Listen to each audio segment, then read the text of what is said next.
Nous allons maintenant implorer le Seigneur, prier le Seigneur pour qu'il prépare nos cœurs pour écouter sa parole.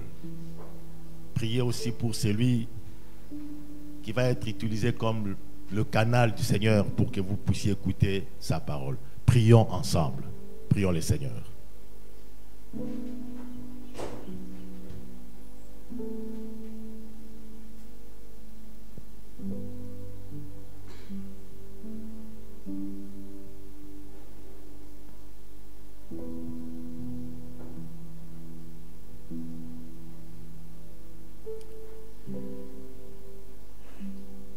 Éternel notre Dieu, notre Père, il n'y a pas de conversion sans ta parole. Il n'y a pas de croissance sans ta parole. Dans ton amour, tu veux toujours nous parler, même si nous sommes lents à comprendre. Et nous avons généralement des difficultés à obéir à ta parole. Mais ton amour te pousse toujours et toujours à nous parler. Ce dimanche encore, tu as préparé un message pour tes enfants. Seigneur, qui peut comprendre sans ta parole, sans ton aide? Il n'existe pas. C'est pourquoi je te prie de préparer les cœurs, afin que ta parole ne soit pas prêchée dans le désert, mais que ta parole tombe sur une bonne terre, une terre très fertile qui va produire des fruits. Je me remets aussi entre tes mains. La parole n'est pas la mienne, elle est la tienne, Père. Parle de telle manière que ce soit toi à travers moi et pas moi en mettant dans ta bouche les choses qui ne viennent pas de toi, parce qu'il n'y a que ta parole qui transforme. Et je crois, Seigneur, qu'il en sera ainsi pour ce dimanche. Au nom de Jésus-Christ. Amen. Merci. Nous allons lire deux textes pour la prédication. Le premier, c'est le texte du dimanche passé. Est-ce qu'il y a quelqu'un qui se rappelle du texte du dimanche passé? Nous avons oublié. C'est ça la réponse. Matthieu? Je parle du texte. Exact. C'est le texte d'aujourd'hui aussi. C'est le tout premier texte. Nous allons lire. Et le deuxième, un seul verset. Matthieu 7, 12e verset. Nous commençons par Matthieu 22 parce que c'est le texte qui a été lu le dimanche passé. Que nous continuons. 22 de 34. Du 34e au 40e verset. Les pharisiens, ayant appris qu'il avait réduit au silence les Sadducéens, se rassemblèrent. Et l'un d'eux, docteur de la loi, lui fit cette question pour le prouver. Maître, quel est le plus grand commandement de la loi? Jésus lui répondit, tu aimeras le Seigneur ton Dieu de tout ton cœur, de toute ton âme et de toute ta pensée. C'est le premier et le plus grand commandement. Et voici le second qui lui est semblable. Tu aimeras ton prochain comme toi-même. De ces deux commandements dépendent toute la loi et le prophète. Le deuxième texte, dans Matthieu 7, le 12e verset, Matthieu 7e chapitre, le 12e verset, la parole de Dieu nous dit: tout ce que vous voulez que les hommes fassent pour vous, faites-le de même pour eux, car c'est la loi et les prophètes. Amen. Amen. Oui, bien-aimés dans le Seigneur, nous allons écouter la parole de Dieu. Certainement, nous nous approchons d'une très grande fête, la fête de Noël, et nous commençons déjà l'avant, mais nous avions voulu terminer ce que nous avions commencé le dimanche passé. Nous avons parlé que de toutes les lois de la Bible, Jésus a résumé en un seul commandement, c'est l'amour. Le dimanche passé, nous avons parlé de la première partie. L'amour que nous devons à Dieu. Mais il y a une deuxième partie, parce que Jésus-Christ ne voulait pas se limiter là. Il y a cette tendance, j'avais dit le dimanche passé, de vouloir plaire au Seigneur sans regarder son prochain. Souvent c'est ça. Les Juifs à l'époque disaient même que lorsque l'argent prévu pour aider ses parents et vous donnez ça à Dieu, vous n'avez pas péché. Donc même si vous n'avez pas aidé vos parents, mais le fait de venir avec l'argent au temple, vous n'avez pas péché. C'est pour dire qu'on peut mettre de côté l'être humain, ne faire que ce qui concerne Dieu. Et ici, au même moment, Jésus répond, au même moment, il corrige et il complète pour dire le deuxième commandement, qui est semblable au premier, c'est d'aimer son prochain comme aime ton prochain comme toi-même. Aujourd'hui, nous allons parler de l'amour du prochain. Nous avions parlé de l'amour que nous devons avoir pour Dieu. Nous allons parler de l'amour du prochain. Bien-aimés dans le Seigneur, Jésus-Christ avait des enseignements très simples parce que son objectif c'était la pratique. C'est comme ça qu'il lui-même était pragmatique. La Bible dit, Jésus faisait des choses qu'il disait et parfois il disait les choses qu'il faisait. Donc il y a des choses qu'il faisait avant et il va dire après. Il maudit le figuier et il donne la leçon après. Parce qu'il était pragmatique. Jésus ne veut pas que les gens aient des notions et des notions mais sans pratique. Il veut que ça soit mis en pratique. C'est comme ça que ces enseignements étaient simples pour que les gens comprennent. Et si ça devient compliqué, il utilise les paraboles pour que les gens comprennent. Et ici, parce que parfois les gens peuvent se poser la question, qu'est-ce que cela veut dire aimer son prochain? C'est pourquoi il explique dans Matthieu 7,12. Aimer son prochain veut dire faire pour lui ce que tu veux qu'il fasse pour toi. C'est ça l'explication. Il explique la deuxième partie du premier commandement qui est aimer son prochain comme soi-même. Tu peux comprendre que j'aime une personne, c'est quand tu fais en sa faveur ou pour lui ce que tu veux qu'il fasse pour toi. Et la Bible ou la foi chrétienne appelle cela la règle d'or. Aimer son prochain comme soi-même est une règle d'or. Ce principe très important, Jésus formule cela comme une recommandation, l'amour du prochain. Et vous allez voir que la plupart de ce que nous appelons péché, nous ne péchons pas contre Dieu. Nous offensons les êtres humains et Dieu considère ça comme un péché contre lui. Il n'y a pas quelqu'un qui peut se mettre, un chrétien ne peut pas se mettre à insulter Dieu. Mais quand tu insultes une personne, tu as péché contre Dieu. Dieu ne mange pas. Mais si tu n'as pas donné à manger à quelqu'un d'autre, tu as péché contre Dieu. Parce que Dieu met ça ensemble. Il y a beaucoup de gens qui savent bien faire des fois des choses pour Dieu, mais pas pour les hommes. Et ce principe est d'une grande importance. Parce que quand tu fais des choses que tu voudrais recevoir des autres, ça t'aide beaucoup. Ça va t'aider. Si tu vis de cette manière. Il y a un homme qui était ami d'un fou. Il aimait ses fous et il donnait de l'argent à ses fous. Et ses fous lui disaient, je vais te sauver un jour. Il dit, mais qu'est-ce qu'il va me sauver en quoi? Et puis il y avait un carton, il lui a donné ses dons. Il lui a fait ses dons pour dire, voici les dons pour ton salut. Et il a pris ce carton, il a mis ça à côté de son lit. Alors sa femme voulait le tuer. Sa femme avait coopéré avec un médecin. Et le médecin est arrivé pour injecter cet homme, pour qu'il meure. Mais sur son lit, là où il avait mis ce carton, il était écrit, et si c'était toi? C'est ce que ce fou avait écrit. Et quand ce médecin regardait, il dit, et si c'était toi? Il s'est dit, oh, et si c'était moi? Est-ce que je serais capable de vouloir être comme tu? C'est comme ça qu'il n'a pas tué. Donc il s'est posé la question, et si c'était moi? C'est ça la question que Dieu voudrait que nous nous posions régulièrement. Quand tu veux faire quelque chose dans la vie, pose-toi cette question. Et si c'était moi?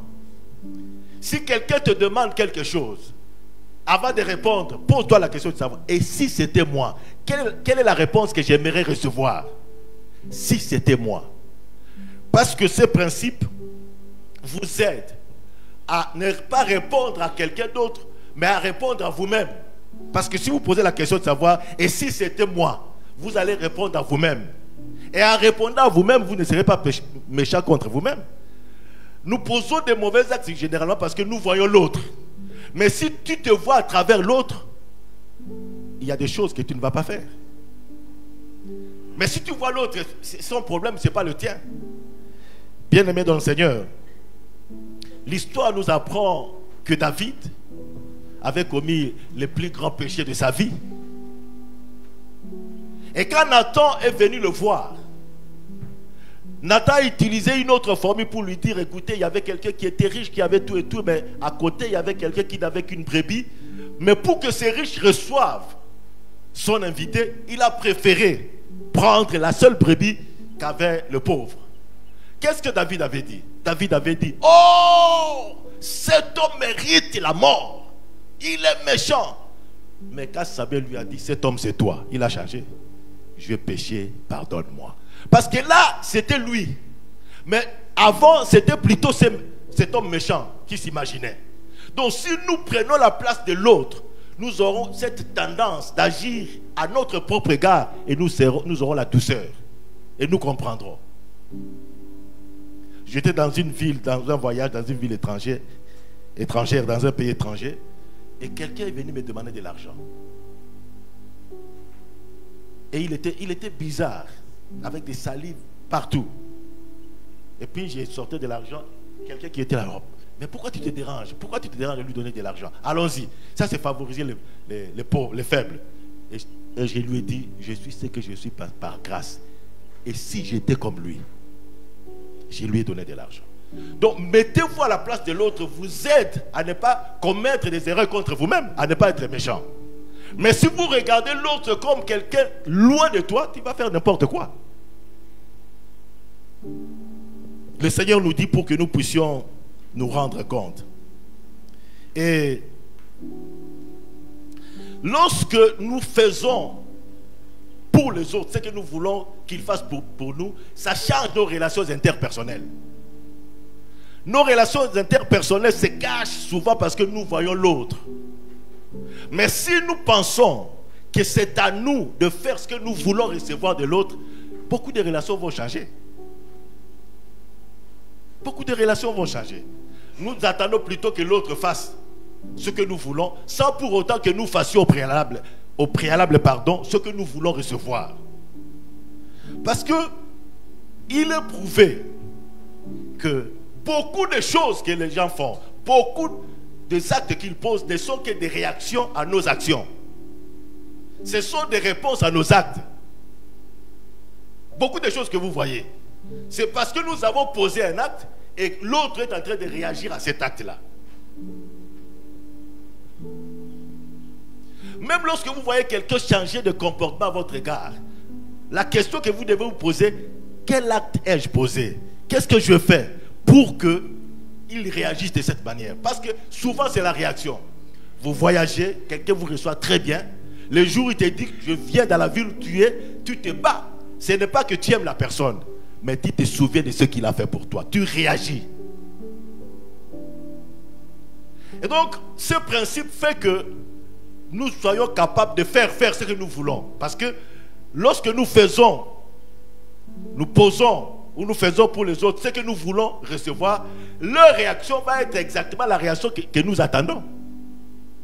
Nous avons le pouvoir de ne pas changer quelqu'un. Nous n'avons pas ce pouvoir.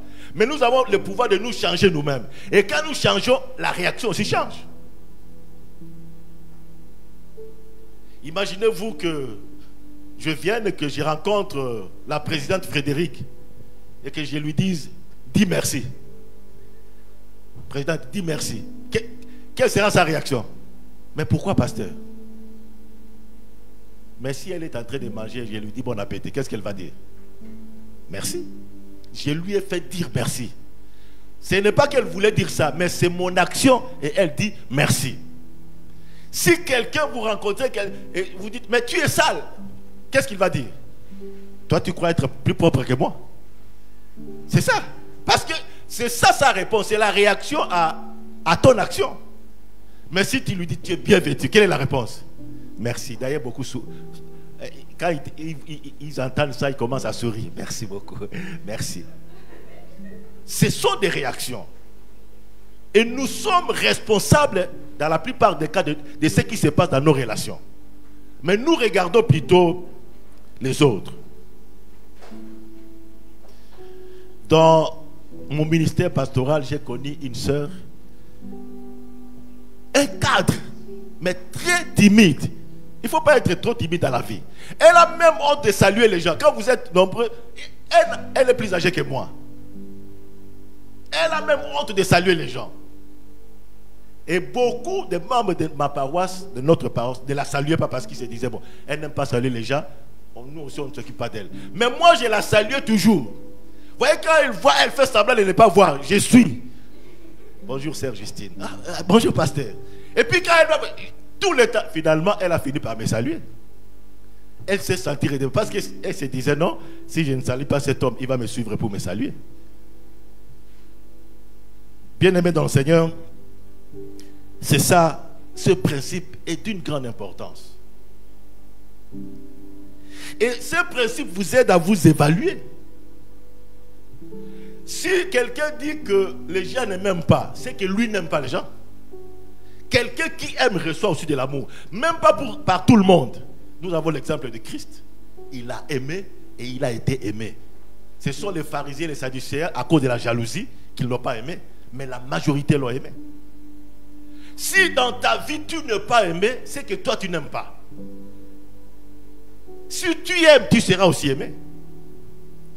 Même pas par tout le monde, tu recevras de l'amour. Si quelqu'un a toujours des relations qui ne durent pas, c'est toi qui ne sais pas entretenir des relations. Il ne faut pas chercher des sorciers. Il ne faut pas que tu viennes compris pour toi. Tu vois, pasteur, quand il y a toujours des relations qui arrivent à se rompre, qui n'arrivent pas au bout. Non, il y a des choses que tu fais. Parce qu'il y a des gens qui ne savent pas entretenir des relations. Et quand tu n'entretiens pas des relations très bien, les relations deviennent froides. Et c'est fini. Toute chose aime être nourrie, même les relations. Quand c'est la même chose, quand c'est la monotonie, ça se refroidit. Si on pose la question à chacun de nous, quel est ton plat préféré? Beaucoup ont des plats préférés, mais qu'on te les donne pendant une année, tu vas te fatiguer. Donc les relations, il y a toujours des choses. Alors, quand on ne sait pas entretenir cela, on va voir des réactions chez les autres. Et pourtant, ça vient de toi.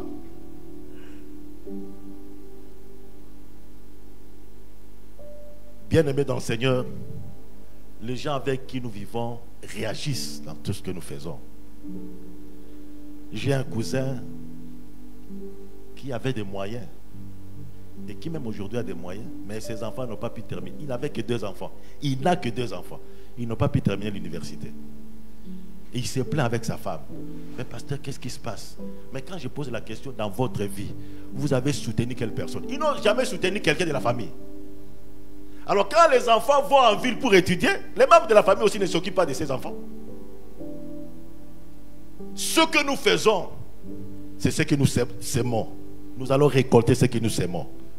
Ce que nous faisons dans la vie des autres, nous devons réaliser que nous allons récolter cela.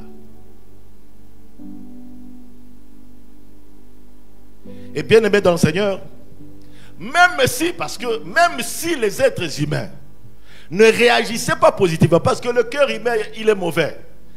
Quand tu fais du mal, la réaction vient rapidement. Mais quand tu fais de bonnes choses, l'être humain est lent à répondre. Parfois, il ne répond même pas. Parfois, il est ingrat. Quand tu fais ce qui n'est pas bon, la réaction est immédiate. Mais quand tu fais ce qui est bon, non. D'ailleurs, il est dit que les bons souvenirs s'écrivent sur le sable, mais les mauvais sur les rocs. Parce que sur le sable, quand le vent vient, ça efface. Et donc, il y a des bons souvenirs qui s'effacent facilement. Mais les mauvais souvenirs sont écrits dans les rocs. Le vent ne peut pas effacer ce qui est écrit dans les rocs. C'est comme ça que vous pouvez voir quelqu'un quand vous lui dites quels sont les mauvais souvenirs. Il te dit ça facilement. Les bons souvenirs, il commence à se gratter la tête. Parce que ça n'existe pas dans son cœur. Alors, quand tu poses des bons actes, tu fais des bonnes actions, ce n'est pas forcément que ces gens vont faire la même chose pour toi. Non, pas forcément. Mais Dieu peut entraîner les autres à faire cela, ou Dieu lui-même va veiller sur ça. Il veille quand tu poses des bons actes ou des bonnes actions.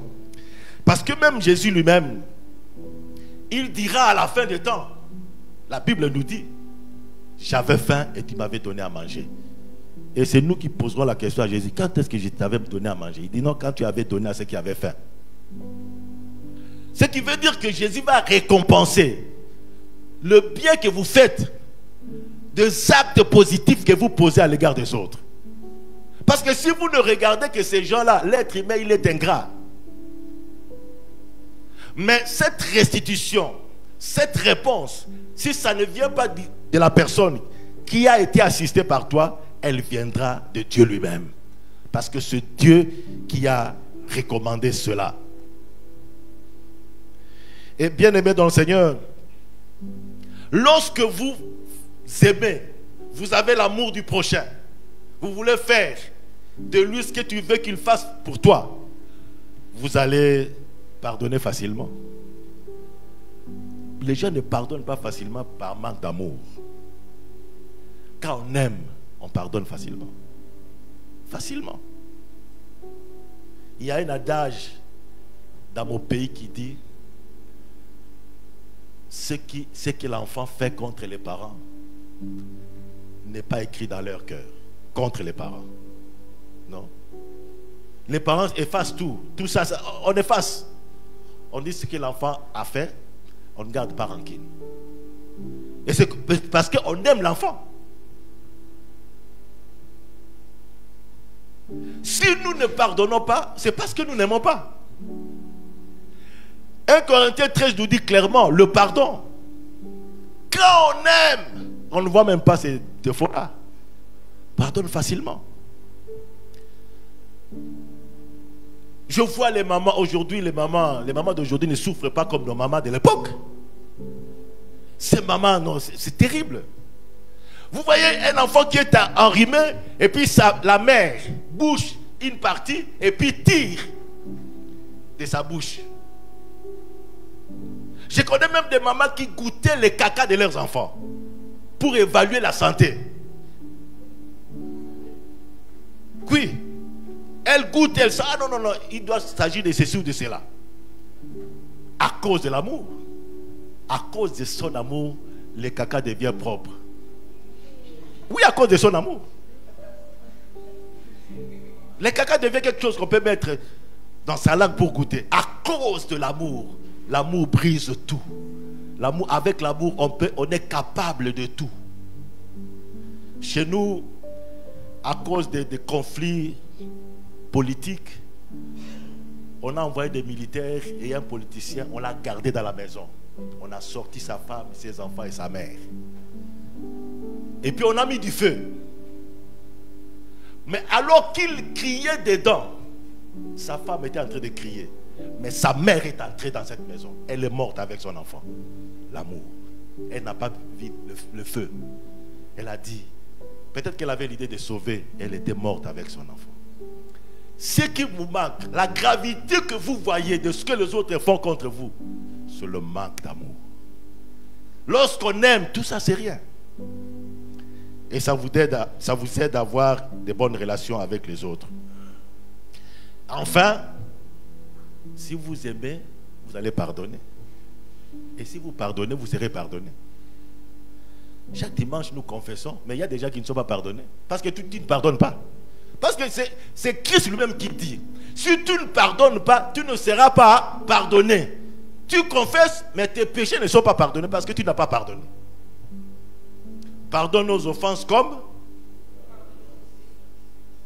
pardonne nos offenses. C'est nous-mêmes qui disons ça. Seigneur, pardonne nos offenses comme nous pardonnons à ceux qui nous ont offensés. Et maintenant, Christ te dit, Aurore t'a offensé, est-ce que tu as pardonné? Non, alors tu ne peux pas avoir de pardon. Il y a beaucoup de fois où nous confessons, nous pleurons même, mais nous rentrons avec nos péchés. Parce que nous n'avons pas pardonné. Pardonner même pour toi-même, pas à cause de l'autre, même pour toi-même. Parce que sinon tu ne recevras pas le pardon de Dieu.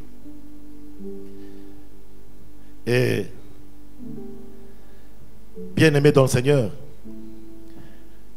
j'aime ce texte du Christ qui dit dans Luc 6, de 37 à 38. Je l'ai aimé depuis mon jeune âge jusqu'à aujourd'hui. C'est un des textes que j'avais dans ma tête. Luc 6, 37, 38 dit ceci. Ne jugez point et vous ne serez pas. Ne condamnez point et vous ne serez point condamnés. Absolvez et vous serez absous. Donnez et il vous sera donné. On versera dans votre sein une bonne mesure, serrée, secouée et qui déborde. Car on vous mesurera avec la mesure dont vous vous êtes servi. La mesure que vous vous servez dans vos relations interpersonnelles, c'est la même mesure que Dieu va utiliser pour contre toi. Donc en faisant du bien à quelqu'un, en réalité, c'est pour vous-même que vous êtes en train de faire ça. En réalité, nous voyons que nous avons posé ou nous avons aidé, mais en réalité, nous nous aidons nous-mêmes. Parce que Dieu se rend compte de ça. Le monde se détruit à cause du manque d'amour du prochain. C'est ça, la cause principale. Chacun se regarde à soi-même. On ne veut pas regarder les intérêts de l'autre. Mais si tu travailles pour les intérêts des autres, Dieu travaillera pour tes intérêts. Si tu pries pour les autres, Dieu te bénira. Si tu t'occupes des autres, Dieu s'occupera aussi de toi. Mais si tu ne t'occupes pas des autres, tu t'occupes de toi-même, Dieu va t'abandonner. Et si Dieu t'abandonne, quel sera le résultat?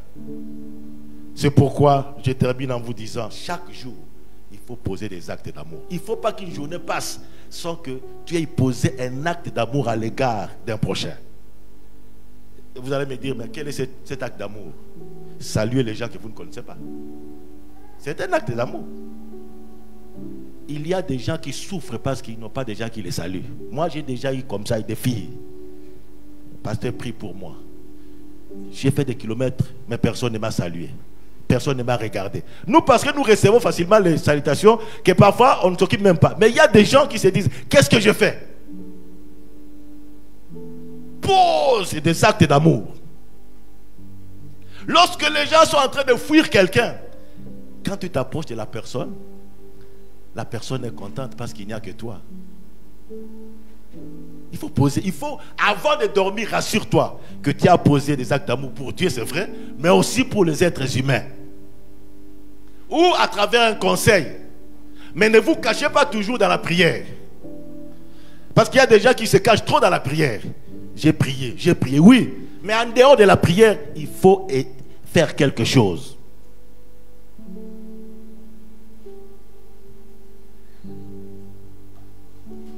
Un voyageur a témoigné qu'il était dans des stress terribles. Et il était dans l'avion. Et il a dit, le sourire d'une des personnes qui étaient dans l'avion, c'est ce qui l'a aidé. Qu'est-ce que vous faites pour les autres? Parce que Dieu nous veut être aussi pour les autres. Aimez-vous les autres. Aimez-vous aussi vos ennemis. Est-ce que vous aimez les gens qui ne vous aiment pas?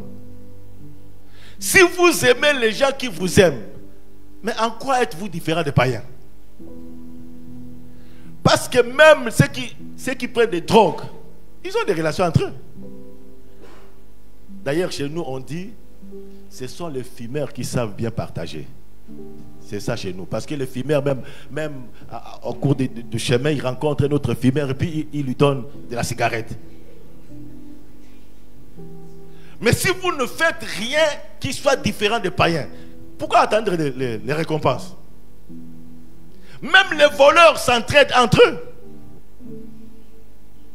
Vous savez que chez nous, il y a des voleurs qui font des ristournes. Des voleurs. Demain, c'est moi, je vais voler et toi, tu auras autant. Et l'autre jour, quand ils volent, et ils sont là, ils s'associent. Mais c'est quand tu fais des choses que les païens ne peuvent pas faire. Quand tu donnes à celui qui ne va pas te rembourser. Quand tu fais du bien à celui qui te fait du mal. C'est là que tu deviens différent des autres. Et c'est là que les autres vont dire, vraiment, il aime. Ou elle aime son prochain. Soyez des gens qui vraiment aiment et font du bien aux autres. Ça ne sera jamais perdu. Les hommes et les femmes vont oublier, certainement, mais pas le Seigneur. Il se rappellera toujours.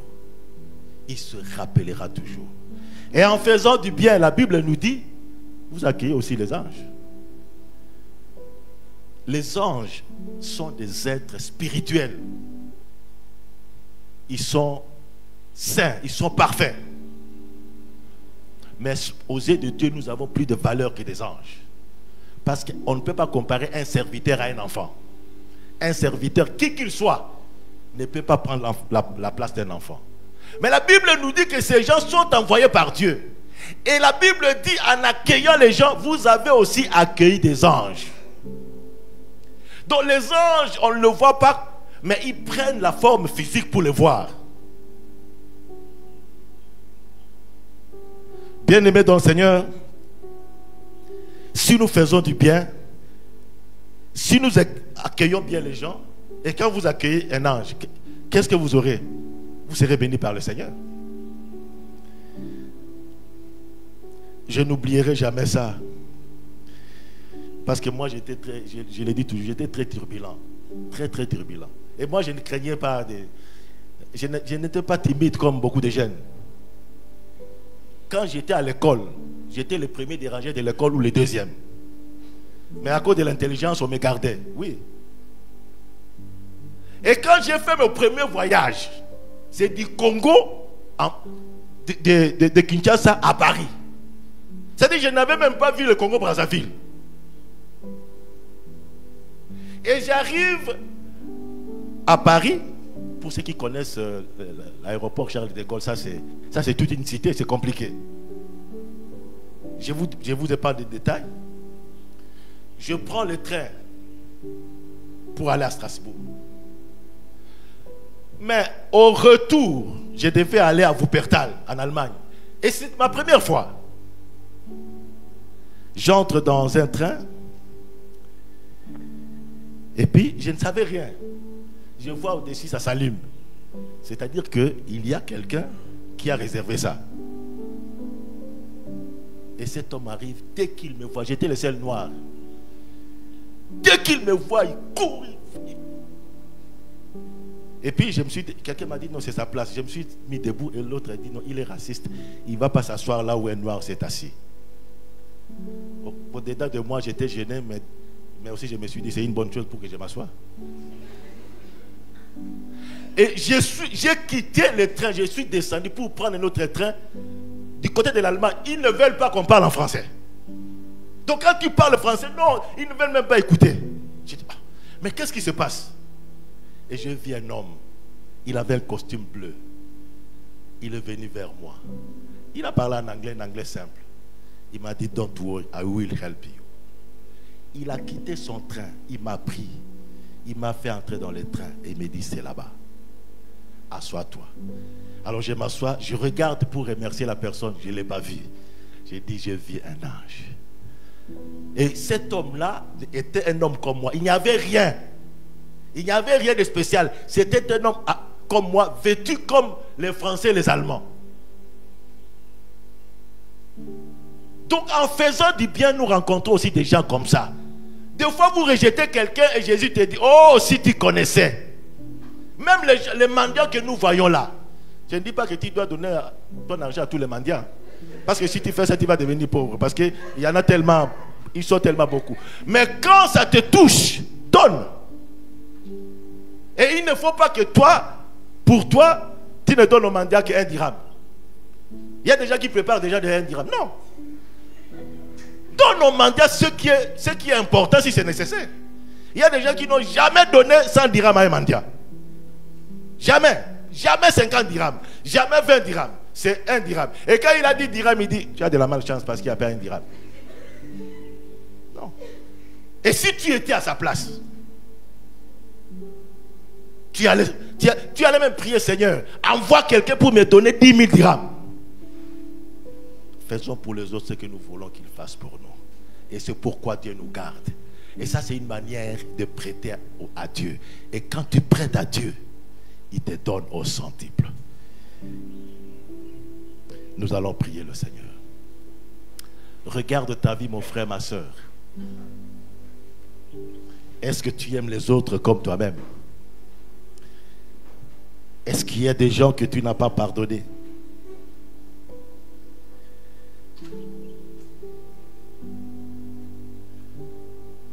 Que chacun de nous prie pour soi-même.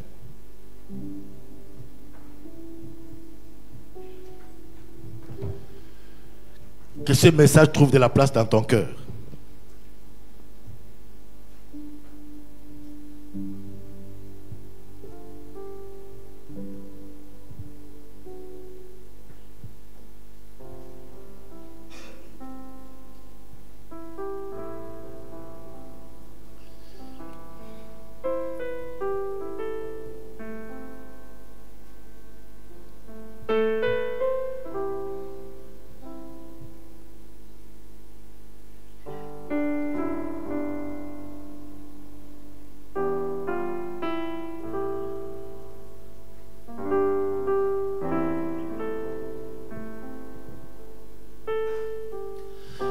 Tendre Père, tu nous connais mieux que nous-mêmes. Nous avons des difficultés pour aimer, même si nous savons que tu nous aimes. Père, aide-nous, transforme nos cœurs pour que nous puissions aimer les autres. Aide-nous, Seigneur, chaque fois que nous allons rencontrer des anges, que nous ne puissions pas rater l'occasion. Aide-nous à s'aimer la bonne sémence pour avoir une bonne récolte. Nous t'en supplions de poser toujours des actes d'amour chaque jour, Seigneur Dieu.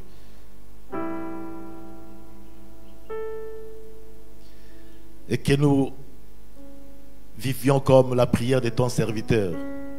Là où il y a la division, que notre présence aide aux gens de vivre à l'unité. Là où il y a l'obscurité, que nous puissions briller. Là où il y a la haine, que nous puissions venir avec l'amour. Là où il y a le désespoir, que notre présence soit vraiment l'espoir. Là où les gens tombent, que nous soyons là pour le relever. Qu'il en soit ainsi, Seigneur. Nous ne nous attendons pas à ce que les gens fassent ce qui est bon, mais nous attendons à ce que tu nous aides à vivre en paix avec tout le monde pour ta gloire.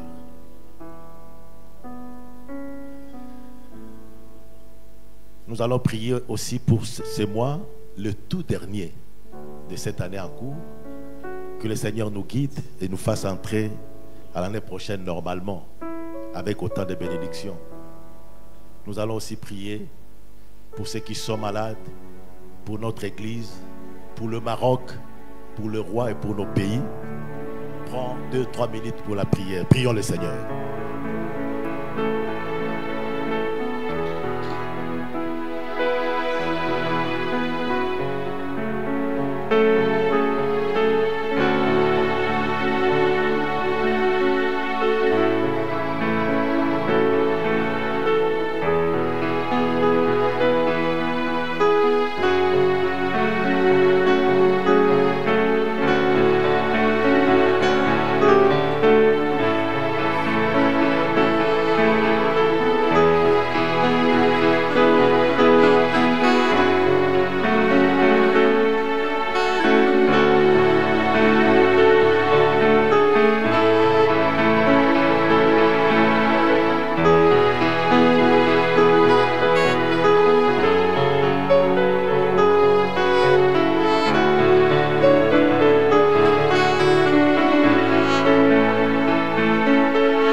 Oui Seigneur, merci parce que tu nous as conduits jusqu'à ce dernier mois de cette année. Nous voulons que tu nous protèges et que nous puissions vivre 2024. Seigneur, nous te prions pour le Maroc parce que notre paix dépend aussi de la paix ici au Maroc. Nous te prions pour le roi et pour le gouvernement et pour toute personne qui a une portion d'autorité, afin que ton esprit les guide à faire ce que tu veux pour la paix et pour la prospérité de ce pays. Nous te prions pour l'EAM, Père, dans son ensemble, que tu puisses faire que nous puissions grandir et accomplir notre mission. Te prions aussi pour Agadir. Seigneur, ton plan prévoit déjà des bénédictions pour chaque personne et amène chaque personne à se comporter jusqu'à ce qu'elle reçoive ces bénédictions préparées par toi. Fais croître, Seigneur, la foi en chacun, en chacune. Que le problème que chacun d'entre nous rencontre dans sa vie soit résolu par toi. Montre-toi que tu es Dieu, Père éternel. Il ne faut pas que les gens nous posent la question de savoir où est leur Dieu, mais que toi tu te défends de toi-même en faisant de grandes choses qui prouvent qu'il y a une main puissante qui nous accompagne. Merci Père pour toutes tes bontés. Merci pour ton plan merveilleux pour chaque personne. Merci parce que tu veilles à ce que ce plan se réalise. Au nom de Jésus-Christ. Amen.